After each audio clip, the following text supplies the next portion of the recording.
On today's Movie Talk, we are discussing the new Jurassic World short film. On top of that, we are chiming in with our very own She-Hulk fan casting for the upcoming Disney Plus show. And then we got to catch up with Jamie Lee Curtis on the red carpet at the Saturn Awards, and she dropped some comments about Halloween Kills, and we are excited to discuss those. We are going to have those chats with Coy and Haleigh, who are our guests today on the show. But as always now, we kick it off with our call sheet, giving you the top 5 stories of the day. And today, they include, of course, this brand new Jurassic World short. Colin Trevorrow made this short, and it's called Battle at Big Rock, and it takes place 1 year after the events of the last Jurassic World film. You can watch the short right now on Collider.com, but you better stay tuned because we are going to give our thoughts on this short later in the show. Next up, the announcement that a She-Hulk show will be joining Marvel's Disney Plus lineup. The search for the perfect Jennifer for that show is probably on right now, and Collider writer Lauren Tomlin published a list of 11 actors she thinks would be perfect for that role. To give you a little bit of a tease here, Lauren name-dropped Betty Gilpin and Kerry Washington. You can find the full list over on Collider.com, and also Coy and Haleigh are going to share their own picks later in the show. Some big news also from Warner Brothers for Funko fans. Warner Animation Group and Funko will develop and produce a film that will be based on the figures. Here is what Funko CEO Brian Mariotti had to say about this brand new deal. We're thrilled for this opportunity and are committed to making an amazing Funko movie that stands on its own merit. This isn't about selling toys or building a brand. The team at Warner Animation Group have a unique vision of what the film should be, and we are extremely excited to take this journey alongside them. Moving on, M. Night Shyamalan is staying in the Universal Pictures family for his next 2 projects. The studio announced today that it's going to release one of his next movies on February 26, 2021, and then the next one on February 17th, 2023, respectively. The title, cast, and plot details are firmly under wraps, but the announcement described both of them as original thrillers. And finally, Rocha got to catch up with Jamie Lee Curtis on the red carpet for the Saturn Awards. She shared some Collider love and then also a little bit of information on what you can expect from the next 2 Halloween movies. Check out this clip right now. Jamie Lee Curtis, John Rocha for Collider. I know all about Collider. Yeah. You guys have been amazing. We love it. Original review. I mean, your review of Halloween was the first one I was shown. Oh, that's great. Here. And you guys have been amazing.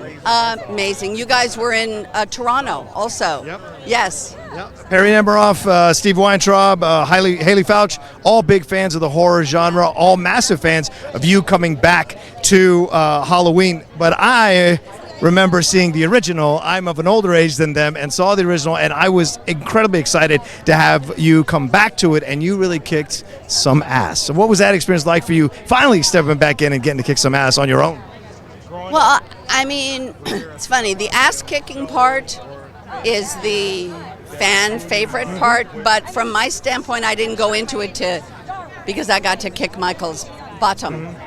I was particularly drawn because it was a movie about trauma and about what happens. You know, we have horror movies that are horrific, and we have these horrific events that take place, but we leave the movie theater and then we complain that the dishwasher doesn't work. You know, the trauma that occurs for these characters.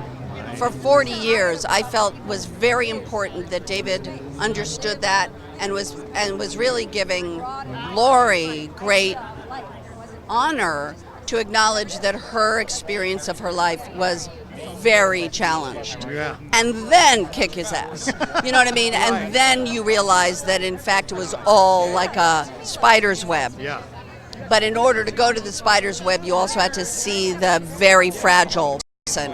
And I was grateful that was the angle. Mm-hmm. I think if from the opening session I was kicking, but I think it wouldn't have had the emotional response that I think people actually had. That's a fantastic answer because it's absolutely true. In order to do one thing, you have to lay the groundwork for the other. You've got 2 going on. That was the original Halloween. You know, Yes. the original Halloween, you cared about Laurie. Right. Her poor little repressed virginity and her sort of, when Yeah. Annie says, poor Laurie scared another one away. it was, you understood this was this repressed young girl Yeah. who wanted love. And maybe why Michael saw her as the perfect victim for Which himself is exactly, and not and got Michael surprised. heard her sing the song, I wish I had you all alone, just the two of us. I would hold you close to me, so close. You know, she was longing Yeah. for love. And I like that was how we approached it. Right. Well, you're shooting these two. Are you shooting them right now back to back? What's the plan? They're Same tone? One right now with Kyle coming back as Lindsay, and Anthony Michael Hall has come back to sort of step into Tommy Wallace's shoes. Right. And then what I love is what David and Danny and company did is they made the original, they connected the dots for 40 years. Yes. Now they're going back to really unpack the first movie, bringing back all those characters whose lives were affected Right. by what happened in 1978. And then the last movie is the sort of cultural phenomenon of violence. That's what the third movie ultimately is, a very powerful examination of violence. I promise you what David Gordon Green has come up with as a way to complete this trilogy is sensational. All right, we're all excited for it. Thanks, Thank you. Collider. You guys have been amazing. I'll let them really all know. Supportive. Thank you, Jen. Really, really supportive. I don't think we could have better discussion topics for today's panelists. An official welcome to Haleigh and Coy. Hi. I am so excited to dig into these Halloween quotes, specifically with you, Haleigh, because she says something very particular about the first movie and this idea of unpacking the first movie in Halloween Kills. And I feel like you can probably interpret that more ways than one. So what do you think about that quote, and what could it mean for the next Halloween movie? I mean, I guess I'm just taking it at really face value, given her preceding set of quotes about what meant the most to her in the first one was digging into trauma. And she's saying that they're bringing back multiple characters who also survived that trauma this time around. So to me, it means a further digging into basically the effect of that attack on people's lives and what that means to live with that for 40 years. And not just for Laurie, but for the other people who are also involved in that sort of horrifying, traumatic incident and what it means for them. Because honestly, there's not much to unpack in the first film beyond that. It's a beautiful movie, but it's a simple movie. So, well, actually, and this is just spitballing here to offer another potential angle, unpacking her trauma. Is there any chance you think we could be unpacking what Michael has gone through at all? I don't think so, based on the way that Danny and David Gordon Green talk about the character. They don't seem interested in that sort of Rob Zombie approach to Michael Myers. Maybe they've changed their minds since doing press for the first film, but it just they seemed committed to him as the idea of a force more than a man. Yeah. No, that probably makes sense, and I think I would side with you on that question right now. I just really love seeing the continuation of a franchise that will potentially deliver another installment that could maybe make us look at the original film, an original film that I've watched like dozens, if not hundreds of times, and be able to see it with kind of like a fresh set of eyes, in a sense. It's tricky though, because that can be good or bad, as we both know from Independence Day. You don't want something that retroactively ruins the first one for you. Man, yeah, I still haven't quite been able to shake that one. It's hard to recover from. So my favorite thing about the sequel to that is that in both movies where Will Smith doesn't reprise his role in a sequel, they write him off with a painting. That's so true. In both the movies, for some reason, Will Smith's like, and now he's a painting. I can't believe it took me that long to realize this. When Will Smith doesn't come back, they give him a monologue, a single line of write-off, and a painting, and that's how they send off Will Smith. So as long as you don't write a Will Smith painting into your script, you should be pretty good. That's how you get him back. Coy, let's get you to catch us up on your Halloween appreciation. What was your experience with the original film the first time you saw it? What'd you think of the last one? And does Jamie Lee Curtis's quotes make you any more excited for Halloween Kills? I very much appreciate that they went from Halloween from the 70s to Halloween now. And I like that they skipped a lot of movies that we'd kind of just gone through. And I like when franchises trust their audience enough to be like, hey, this is the way we're going to do it.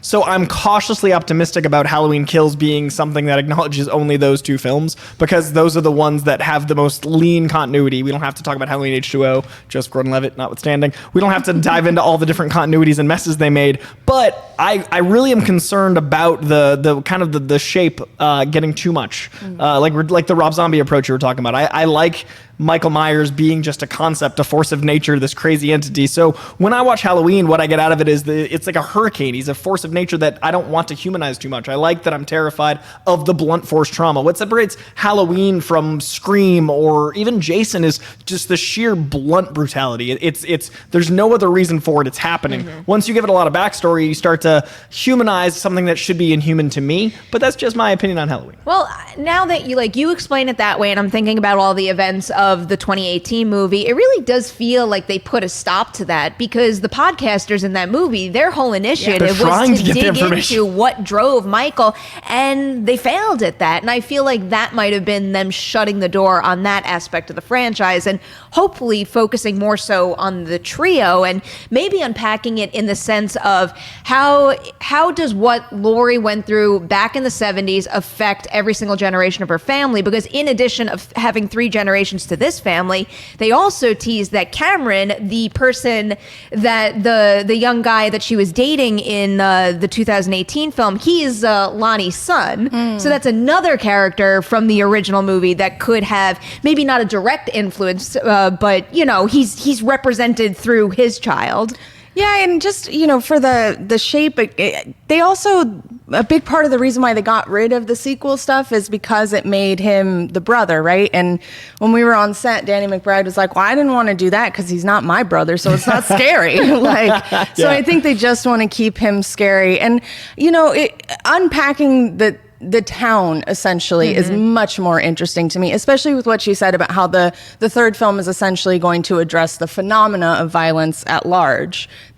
When you look at, if you take a film to look at basically the society of a town that was ruined by violence, that really sets the stage for a film that then makes, an analysis of violence itself. And the human element is what makes movies scary, is if you're endeared to the people getting killed, not the killer. For me, I want to be afraid for those on the receiving end of the horrors, not empathizing with the person causing the violence. So I like that the town is so well established as you care about individuals really quickly if it's written well. You're instantly a neighbor. And especially with this franchise, you've got 3 generations now, so you're invested in multiple tiers of groups of people, and it's Jamie Lee Curtis as the oldest one. So who doesn't love Jamie Lee Curtis? So the fact that you are automatically endeared to her daughter and her granddaughter with one movie, you can really branch out so much from there. And also as I think one of the greatest characters in movie history is the grandpa from Lost Boys. And because of the grandpa from Lost Boys, I love every single member of his family from the jump. As soon as you meet grandpa, you're like, everyone he's ever been related to is great. And I feel like Jamie Lee Curtis has that. So you're automatically there.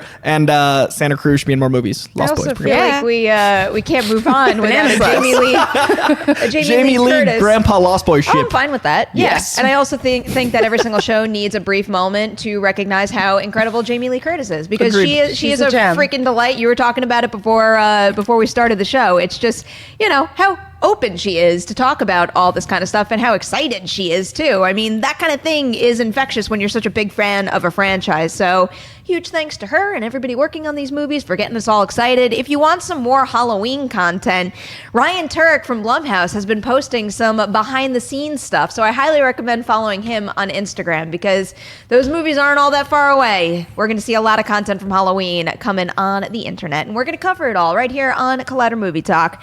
All right, story number 2. As sad as I was to move on from Halloween, I am so excited to be moving from Halloween to Jurassic World, especially because it's your show. We're talking about, really, this is kind of a dream come true lineup today. The fact that we got a Jurassic World short film out of nowhere was just a delight all on its own.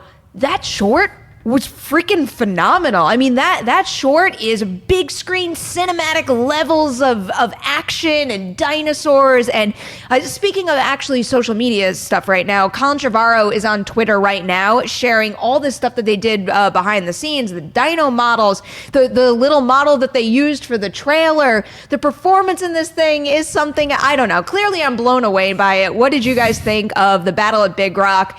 Does this kind of hold you over until we get the next Jurassic movie in 2021? Better.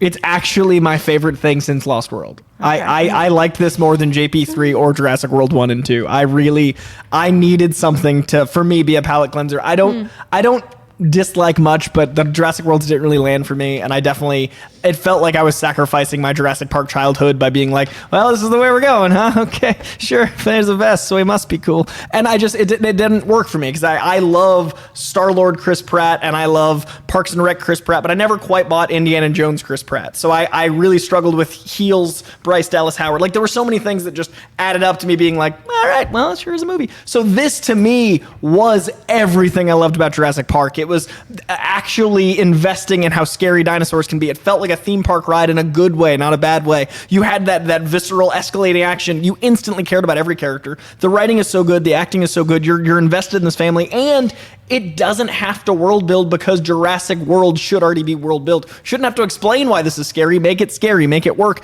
And at no point did it feel out of place. I never thought we'd see them in North America and have it work for me. And this movie didn't even need to explain how, because I knew just enough from trying to be invested in Jurassic World to be invested here. And it landed. All 8 minutes were great. I don't know if I'm ready to say that I like this more than anything else I've seen since the first Jurassic. Because also it's like with Jurassic World, when I don't know. I grew up such an obsessed fan for so long, like dreaming of, yes, I know John Hammond's original vision had 1,000,001 red flags going up, but the idea of being able to see that dream come to fruition, there's just something magical about that idea that I think is always going to have the first Jurassic World completely win me over. But there's something about this. It's got more of like a grounded, textured vibe that reminded me a lot of some of the more intimate scenes from the first movie, like in particular the stuff with Lex, Tim, and Alan after the T-Rex breaks out of the paddock. Something about this short reminded me of that feel when they're kind of like down on the ground and climbing up into the tree. Obviously, those aren't attack scenes, but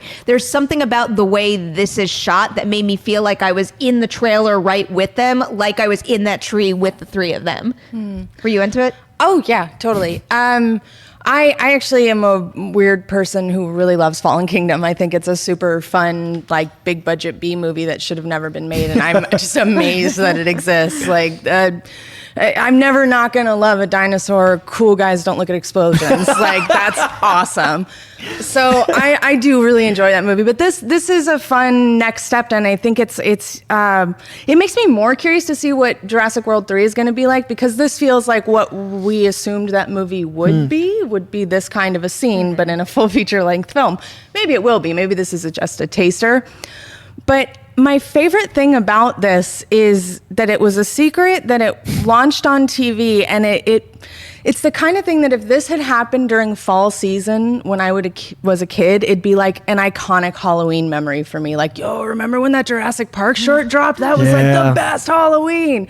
So I love that kind of feel. It instantly made me feel like a kid again, not for the reasons you said, but just like, oh, this is a special moment for people who got to experience it live. Even watching it the next morning online was very cool.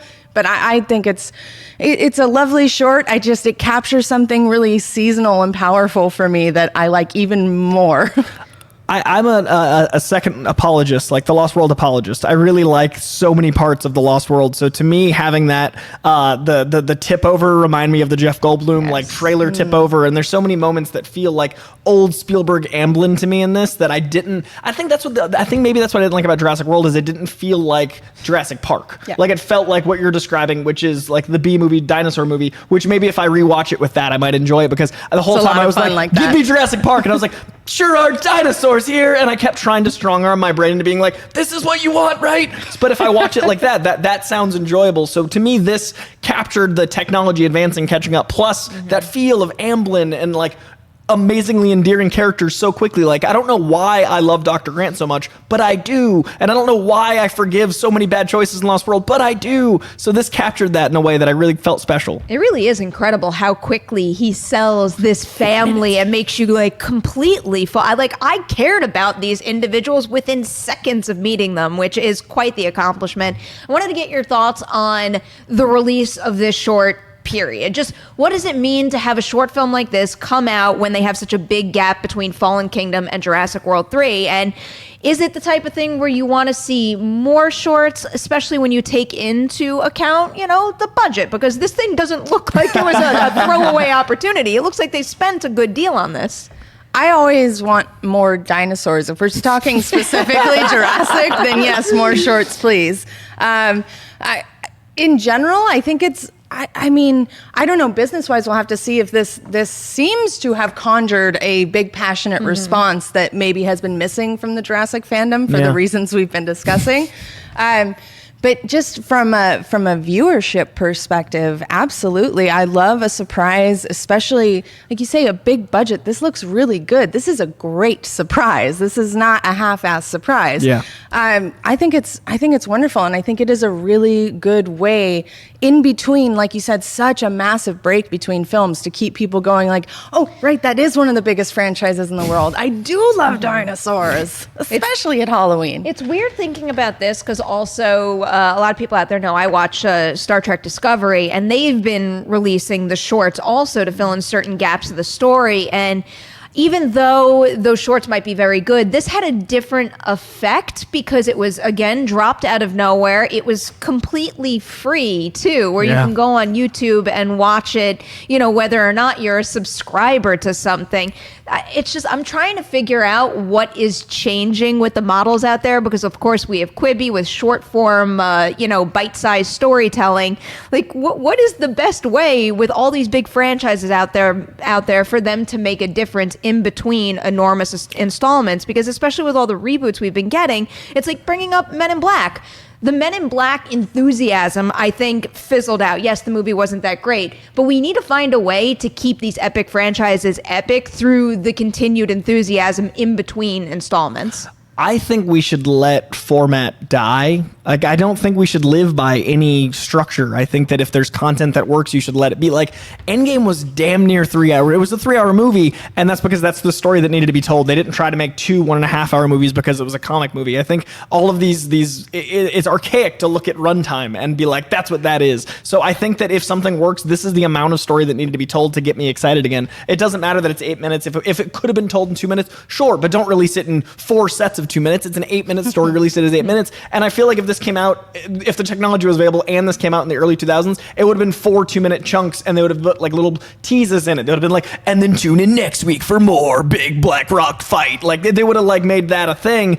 And this instead made it, I'm invested. I didn't see the last Jurassic World for the first 5 weeks of its release. I didn't care, and I love Jurassic Park. I didn't see that movie till it was almost out of theaters, and then I was still like, this means I'm there opening night. So this sold a person that was done with the franchise. This sold a person that was like checked out, that loved it as a kid, that broke his VHS copy of Lost World, the holographic cover. I ran it out. So I think release things that if you're invested in the property, especially if a big gap, and especially if you're kind of apologizing, this is a great way to show long form, but not too long form, what you're intending. And they've been talking about shows forever. This showed me that we can have a Jurassic Park show. This showed me that there's so many ways to do this because I didn't need to see this on a big screen to be excited. I'd like to, but I don't think we should live by format. I think this could play in front of a movie just like old shorts used to. I'd be just excited to be surprised by it. I think we should stop living with these 2.5-minute trailer, hour-and-a-half movie, all of these strange little things that we invented. I'm mildly obsessed with the anthology format, and I believe that more anthology films should be hitting the big screen. So that's where my mind is going right now, because I am betting that Jurassic World 3 is going to be,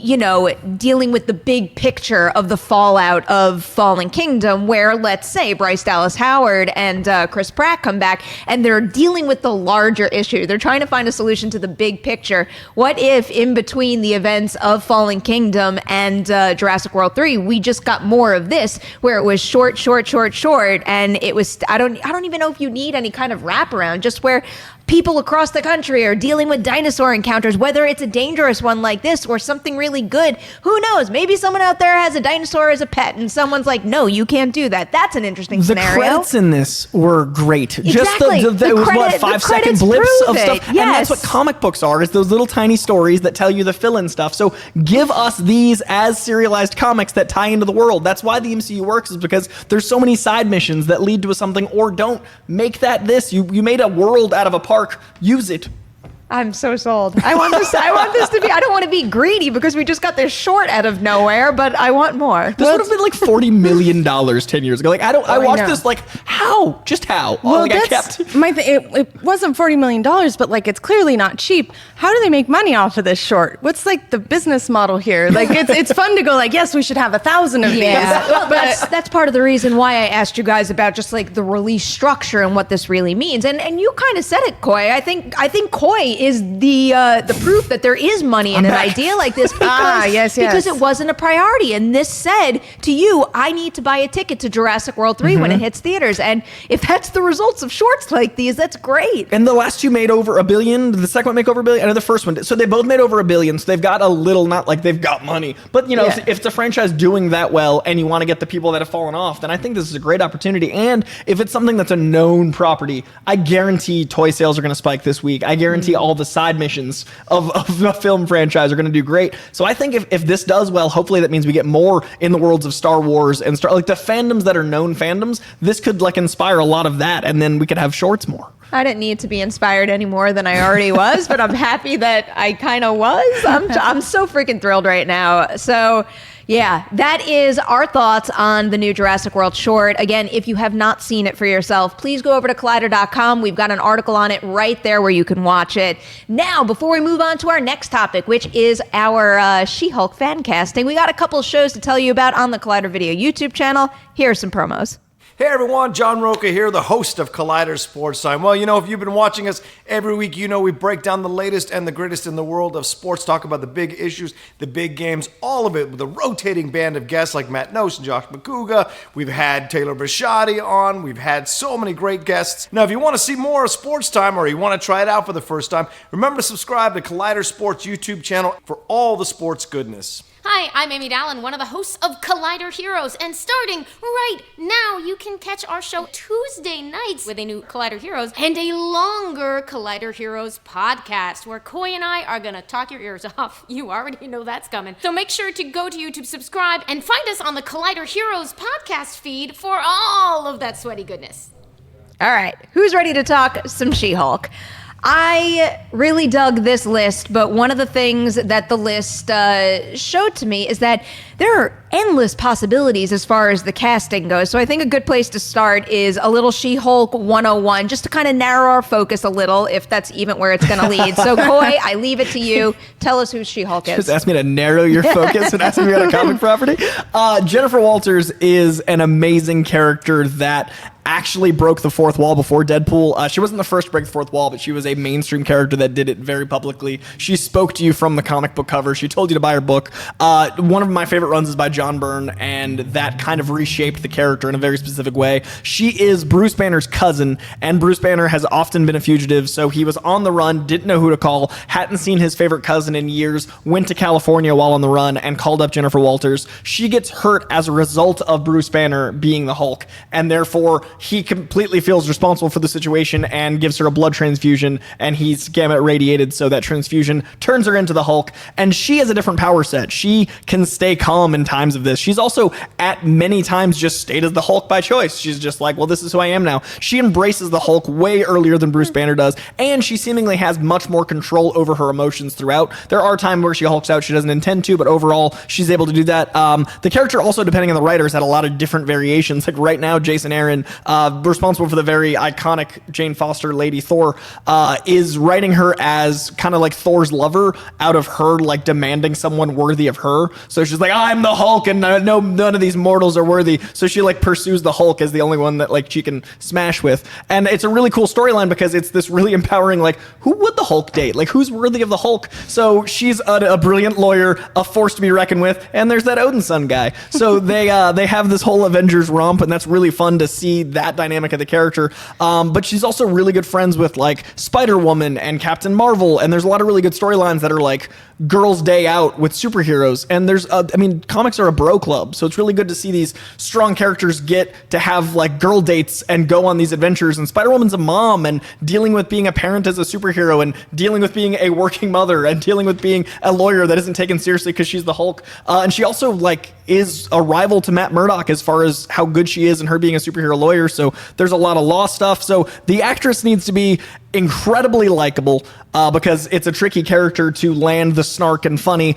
Needs to be able to speak lawyer jargon very, very easily, and lawyer jargon is not an easy thing to pull off while also doing superhero stuff. And also doesn't need to be 5'11" to 6'4" because they're going to use CGI to transform her. All of the, like, she can be, but she doesn't have to be. All the casting breakdowns are like, she's the Hulk. I'm like, yeah. So's Mark Ruffalo. He's a little guy. So I think it's more important that the actress be talented, likable, versatile, all of the things that make Jennifer Walters interesting. Cast Jennifer Walters. Don't cast She-Hulk. Okay, let's go around first with Lauren's list. If you guys could each pick one person from the list that Lauren posted on Collider.com and say, of these 11 people, that's my favorite, who would you choose and why? The surprise, the one that I hadn't thought of, and I'm like, that is totally it.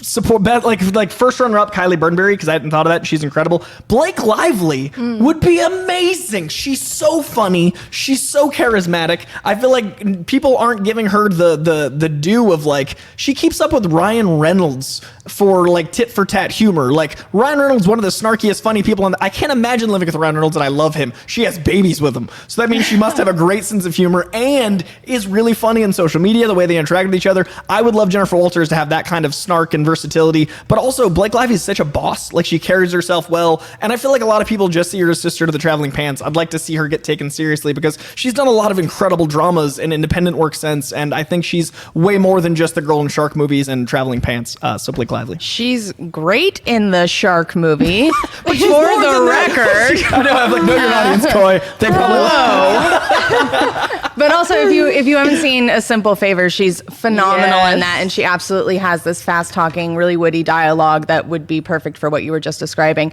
That was one I hadn't thought of at all, that I also thought was really good. But also, like, how do you mess with Betty Gilpin, who's just too good of a choice? and like, since The Hunt got taken away, I'd love to see her have something that pushes her even more into the sort of cultural awareness. I mean, I know a lot of people watch Glow and Netflix is huge, but it's not something like the MCU or a major theatrical release. I think she definitely deserves that kind of role. She's absolutely got the funnies, she's got the drama, she's got the charisma.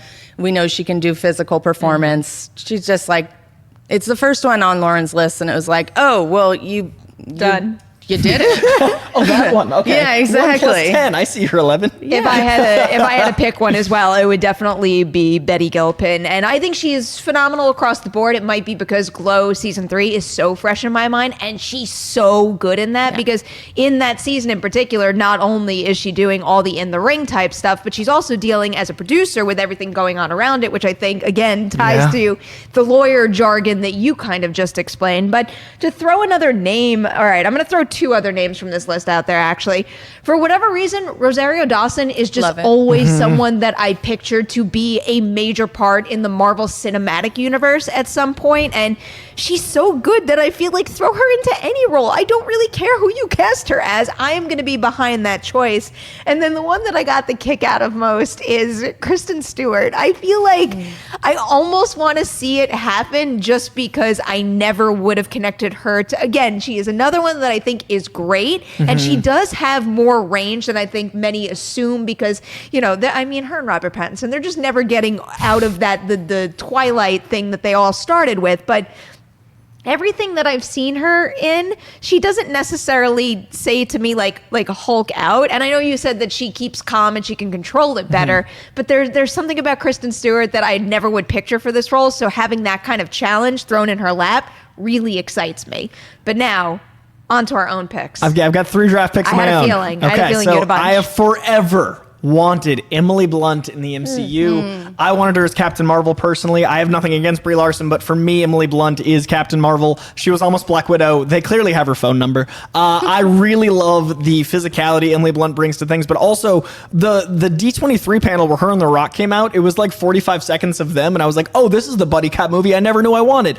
I want that like buddy cop aspect to She-Hulk, and Emily Blunt, she's so good at handling so many different writers. She's so good at handling, like, I was rewatching Charlie Wilson's Word the other day, and I forgot Emily Blunt was in it for a second. Like, she's just so good at all different types of dialogue, and I really think this should have that Aaron Sorkin flavor to it. My second pick is Rachel Brosnahan, who is Amy Sherman-Palladino, arguably the better Aaron Sorkin, or the other Aaron Sorkin type, and that kind of flavor of dialogue I really appreciate. And Rachel Brosnahan can handle comedy. She can handle difficult drama scenes. She has a physicality to her that's amazing, and that's a huge part of the show. So I would love a Marvelous Mrs. She-Hulk. And then finally, I think an actress that always shows up as a doctor that people don't give enough credit for because she's gorgeous and somehow always makes the doctor role seem like how is she landing this? Olivia Munn. I think Olivia Munn is real slept on. I love The Newsroom unapologetically, and like I said, unapologetically. But Olivia Munn in that always made me believe, like, someone can talk like that. No one talks like that. But she can, and she always makes the doctor jargon, and I imagine lawyer jargon, land in a way that you buy so much that shouldn't work.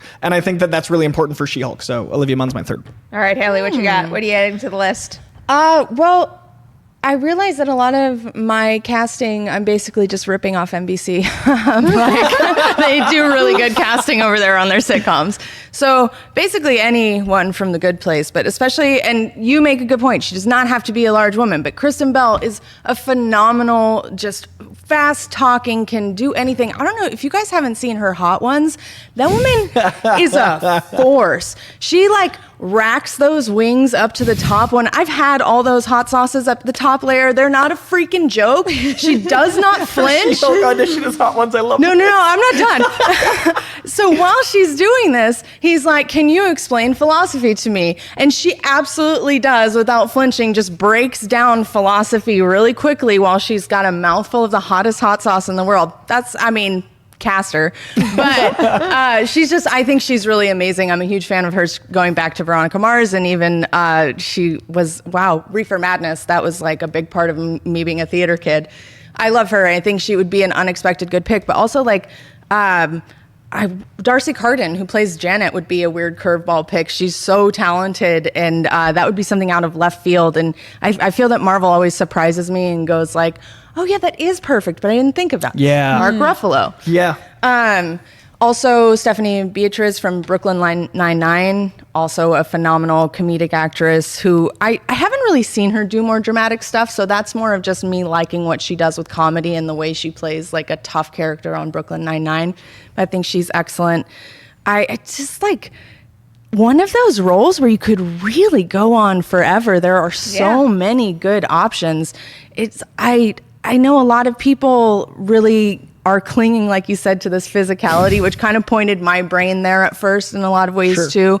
So people like Rosario Dawson did come to mind first. Or, oh gosh, what's her name? Yvonne why can I not pull it? Strahovski? Yes. Yeah, I think Sorry, Yvonne. she's a huge fan of Movie Talk. I know she's watching. But 9 a.m. just to catch the show. Yeah. Good morning. But she's really good in anything you put her in. I think she's really good. She does have that physicality. Mm-hmm. She's a tall, broader woman, and I think she could be really good. But it is like my brain just goes bing, bing, bing, bing. Well, funny thing is, speaking of Handmaid's Tale, Elizabeth Moss did come to mind as someone who I think, again, has endless range, has proven that she can be, really, when she fights back on Handmaid's Tale, she can be a very imposing figure, and she has a really commanding presence that I think could suit the role quite well.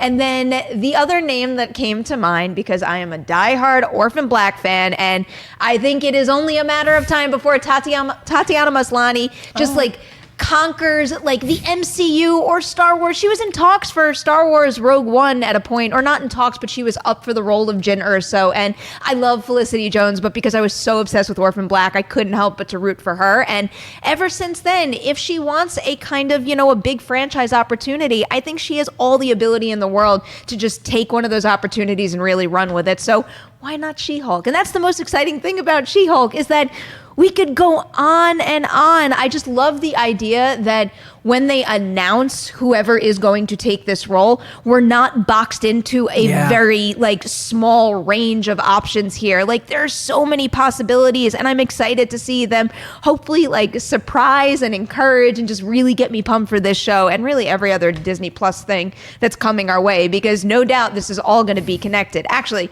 before we move on, I really wanted to follow up on something you had said earlier about the difference between Jennifer and Bruce and how they handle the ability to, I guess, Hulk out.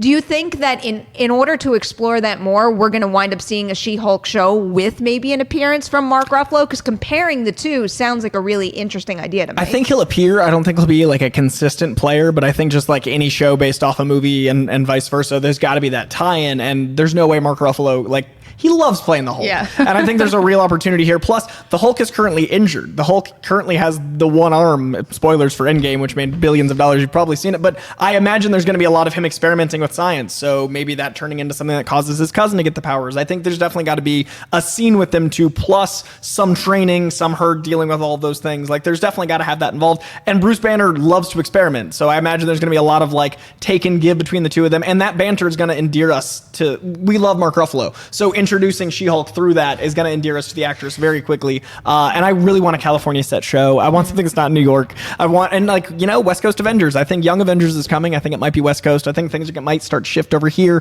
There's a lot of California-based characters they're doing. I would like to have some different flavor than just like one city in America. You know what's so cool about today's show? There were 3 topics that all made me really excited about whatever show or movie is coming on. I don't know. It's just a thrill to get that for We're living in an amazing time in fandom. Like, it's a very glorious, like, everything we dreamed of as kids is actually an 8-minute Jurassic Park short that had more budget than most movies just popped up randomly on the internet. Also, Mila Kunis, forgetting Sarah Marshall. Oh my God, yes. Kristen Bell, like, I was like, I think Mila Kunis would be an incredible, and Mila Kunis would also Betty Gilpin, Allison Brie, like another good. I mean, really pulled almost anybody from Glow, and I'm sold, because what they do at the ensemble in season 3 proves that yes, Betty Gilpin and Allison Brie are wonderful headliners, but they have so many members of that ensemble that are bound to break out. And Kerry Washington, I saw on that list, her carrying shows. I'd love to see her carry like a long form. Like, this is going to be a movie. It's going to be like a 6-hour movie. I want to see her carry something like that. I think she'd be incredible too. We also have one more name being tossed in from the live chat. Steve Young says Jennifer Aniston would be great to be Jennifer Walters. Right age group, right size, visually plausible choice to play a Ruffalo Banner cousin. Do the CG mocap, boom, you got She-Hulk. So Steve throws in Jennifer Aniston as well.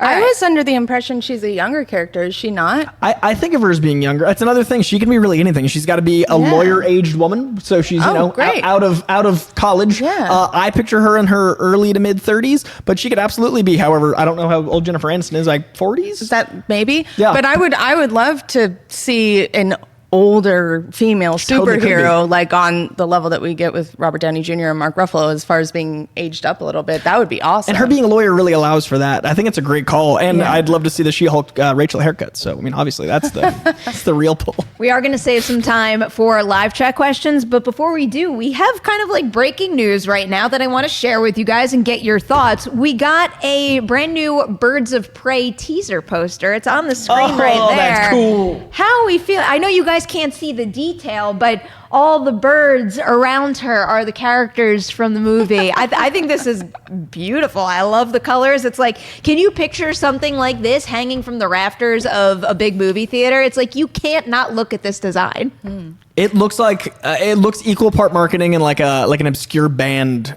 I could see this at the Roxy as well as the movie theater. I could see this, and I really like that. I could see that plastered in West Hollywood on like 20 of those up on a wall, and it's selling the movie correctly. Like, I'm really excited for a messy Harley Quinn story. I think, I don't know, that's really cute and brilliant. The little sort of cartoon cuckoo birds around the head. I love that. I'm so excited for this movie. Especially, you know, I'm kind of like a fashion nut, and I just feel like everything they're doing with the color and the style and the panache of the film looks really exciting, and I can't wait to see all the new crazy Harley Quinn costumes, and that just, I'm like, that's a color palette I need in my life in 2020. That It teaser, the Birds of Prey that opened in front of It, just that we had 30 seconds of footage and every frame just had that striking color palette. Yeah. It's a movie that I've noticed the color more than I have in most movies. Well, and I'm also like, I'm really hype right now on sort of this, to be a little, I don't know, weird for movie talk, but there's like this rise in sort of glittery, fun style that people are embracing. It was a really big thing post Euphoria. Oh, like my style, right? Yeah, exactly. But it's sort of like Euphoria kind of genuinely, I think, is one of the first things in a long time to change how people are doing their makeup on a broad scale. Like it's had a really big cultural impact in the makeup scene. And so I think this movie could do the same thing for fashion. And I always like to see anything that inspires young women to be like, oh, I'm going to dress that way because that's how I want to dress. I absolutely want to be head to toe glitter. Yes. Funny, you should bring it up. I just started Euphoria, so who knows? By the end of the week, I might come in with You're glitter. going to have some sequins on your face in no time. You never know. All right, let's get a live chat question in the mix. The Comic Coalition is asking us, in the upcoming film Tall Grass, do you think there will be a scene with someone cutting grass? Dorian!